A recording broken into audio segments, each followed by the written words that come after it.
welcome to Shavla's Kitchen. Today I'm gonna make sambar. Sambar, it's every time everybody's favorite. It goes well with dosa, with idli, with rice. Funny thing is, my South Indian friends, they love my sambar. They ask me, how long you are making it, but it's like I'm making this from last 3 years, but I don't know why they love it. They tell me every time that you are making a perfect sambar. That's the reason I just wanted to share with you guys how to make actual sambar in a not South Indian way, but giving it into some North Indian spices into that. So let's see what ingredients I need for it. So here I have tur dal, which I have already soaked. So we can call it tur dal, arhar dal in Punjab. So this I have already soaked. I'll pressure cook this along with all these veggies. You can use veggies according to your taste, but I am using bottle gourd. It's called lauki ghia, which I have cut into bite size.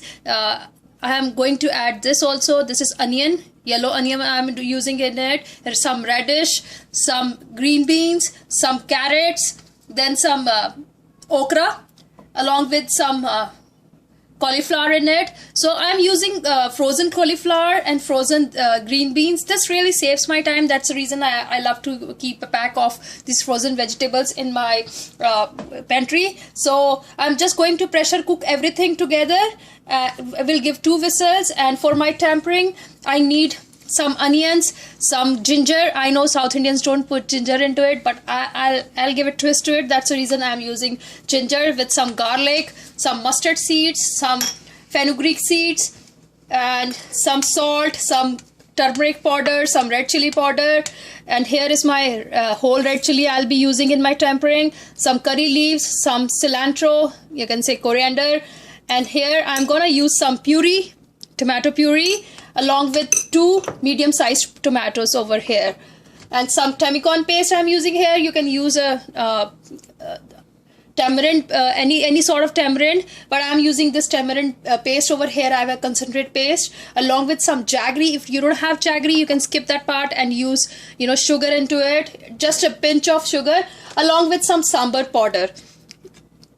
I'm using like the store-bought sambar powder now, but I'll tell you guys how to make a fresh sambar powder at home. So let's get started. Cup of dal, in that I have used all the veggies is here, and I'll be using some tomatoes also into it, around 1 medium-sized tomato into it.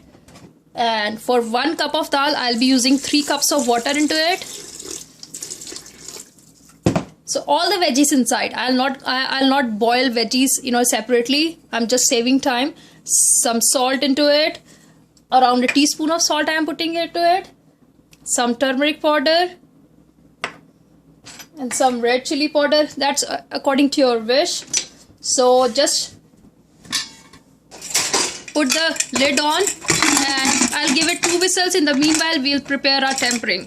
So for our tempering, my oil is already heated up. I have used around 2 tablespoons of oil in it. Here goes red chili, around 3 red chilies I am using. Mustard seeds, some fenugreek seeds, we call methi seeds. Punjab we call methre, and mustard seeds we call rai in Punjab. Just give it a stir. Once it gets spluttering, we'll be putting our onion, ginger, garlic.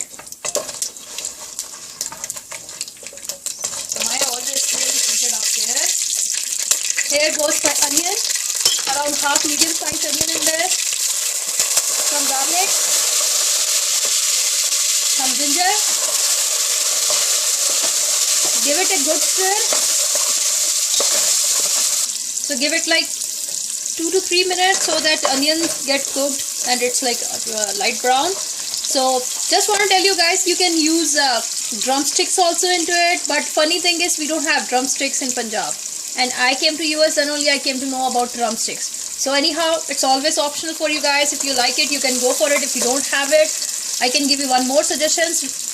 When you take cauliflower from market, you have around the stem you have, like, we call it tendal. It's like a, so when you take florets out from that cauliflower, stems are left out. You can cut that into lengthwise, and you can use it into it as a drumstick, because we never heard about drumsticks, so I'm not gonna use it. It doesn't make sense. So my onions are done. Here goes my tomatoes. 1 medium-sized tomato in my pressure cooker and 1 medium-sized tomato over here. Give it a stir. And at this point of time, I'll be using puree. Why I am going to use a puree in it? It adds a good flavor to a sambar. So I am using market bought puree over here. Here goes my curry leaves. This I learned from one of my friends. She is from Chennai. She told me to don't use curry leaves just initially, then you will lose that flavor. Just add curry leaves after roasting all the veggies in it. So I can feel the aroma of this curry leaf right now. I'm gonna give like 2 more minutes to it. I'm just gonna close the lid.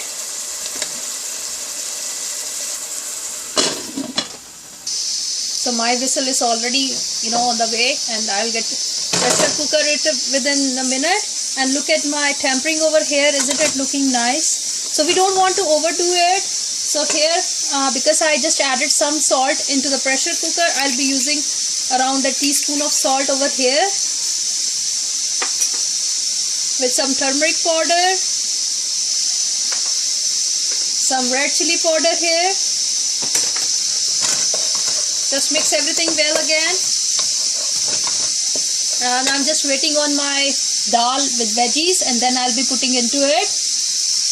Here my dal along with veggies are done, and look at the veggies, it's looking good.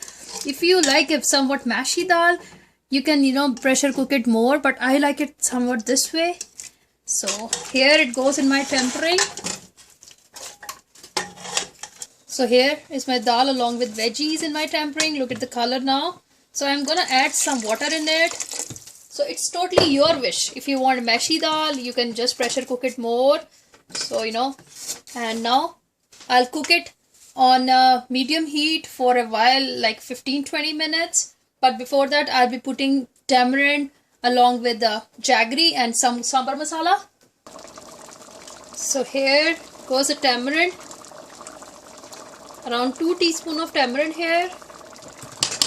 So you can adjust according to your taste. Around 1 inch of jaggery I'm putting into it. So it will actually melt into the dal. So give it. Here goes the sambar powder. I'm just using like half teaspoon of sambar powder. You can adjust accordingly. That's the reason I have put puree, because if you put puree, you don't need to put much sambar masala into it. So look at the color. Isn't it looking beautiful? So I'll give it like 10 more minutes to get it cooked properly. In the meanwhile, I'm just covering the lid and let it cook, and then we are done. Here is my sambar ready with a tint of North Indian spices. So try out the way I told you. It's really yummy, and try to put a puree in it. It really adds a flavor, good flavor. And just leave me comments, leave me suggestions. Don't forget to hit the like button. Thank you for watching. Bye bye.